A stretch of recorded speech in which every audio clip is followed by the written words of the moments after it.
Ya, siapapun yang terpilih menjadi presiden Indonesia, tentu harapan segenap masyarakat Indonesia adalah sebuah kesinambungan.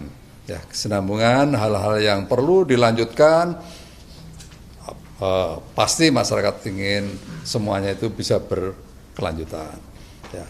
Tetapi setiap pemimpin memiliki ciri karakter dan keinginannya masing-masing, tentu ada yang perlu dievaluasi dan seterusnya. Tapi setidaknya ya RPJP telah membuat sebuah projection ya dari berbagai sasaran-sasaran yang sesuai dengan SDG maupun yang lain-lain, sesuai dengan perkembangan tren tantangan masa depan.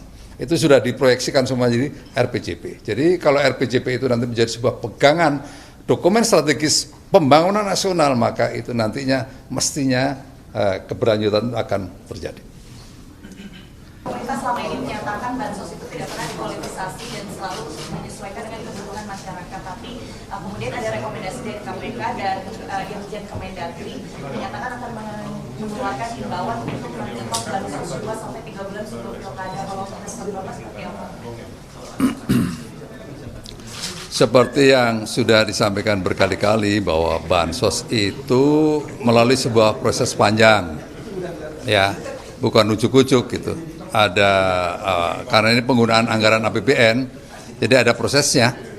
Tuh, jadi intinya bansos itu dijalankan sesuai dengan mekanisme. Tuh. Hanya memang ada berbagai komentar, mungkin momentumnya yang tidak tepat karena berkaitan dengan pemilu. Tetapi kita juga harus membangun awareness, ya, bahwa situasi yang dihadapi oleh masyarakat Indonesia dalam kurun waktu yang hampir bersamaan itu memerlukan bantuan. Tuh, ya, jadi ini mesti berpikirnya harus berpikir yang lebih komprehensif, bukan hanya melihat dari sisi politiknya, tapi bagaimana tugas negara itu dua. Satu, berkaitan dengan kesejahteraan, yang kedua berkaitan dengan keamanan. Kalau kesejahteraan masyarakat perlu mendapatkan bantuan, maka tidak melihat momentumnya seperti apa. Contoh, kok lagi banjir, pas momentumnya momentum politik, apa menunggu dulu ini bantuan? Entar dulu nunggu, ini lagi momentumnya politik. Padahal masyarakat kita lagi kebanjiran perlu bantuan. Itu sebagai contoh yang gampangnya seperti itu. Ya, oke. Pak, soal yang lagi hangat bincangkan pasca rekapitulasi itu suasana politik itu mulai mencair, Pak. Baru ini kan Partai Nasdem itu diasosiasikan seperti dekat dengan Pak Prabowo, Pak Surya Paloh mengucapkan selamat, Pak Prabowo juga nampaknya cukup membuka tangan gitu ya. Tapi di sisi capres yang diusung Nasdem ini, Pak Anies menginginkan Nasdem ini menjadi oposisi. Dari KSP sendiri nggak ini sebagai suatu hal yang baik untuk rekonsiliasi atau bagaimana? Ya, posisi saya sekali lagi saya bukan pengamat politik ya. Saya tidak mau berkomentar di situ karena ini berkaitan dengan politik praktis ya, dan bukan domain saya untuk mengomentari itu. Jadi mohon maaf saya bisa. Stabilitas itu jadi hal yang positif atau? Ya, kita mengenal check and balances ya. Yang kedua, kita juga mengenal stability. Gitu. Satu sisi ada pandangan yang berbeda, perlu diperkuat check and balances. Check and balance itu diperlukan untuk menjaga kondisi demokrasi yang tetap terjaga dengan baik.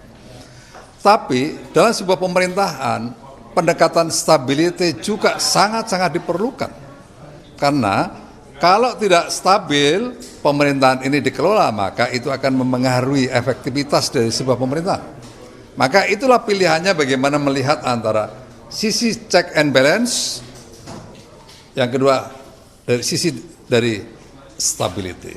Itu pilihan-pilihan cerdas dari masing-masing orang untuk melihatnya. Ya, sampai seperti itu.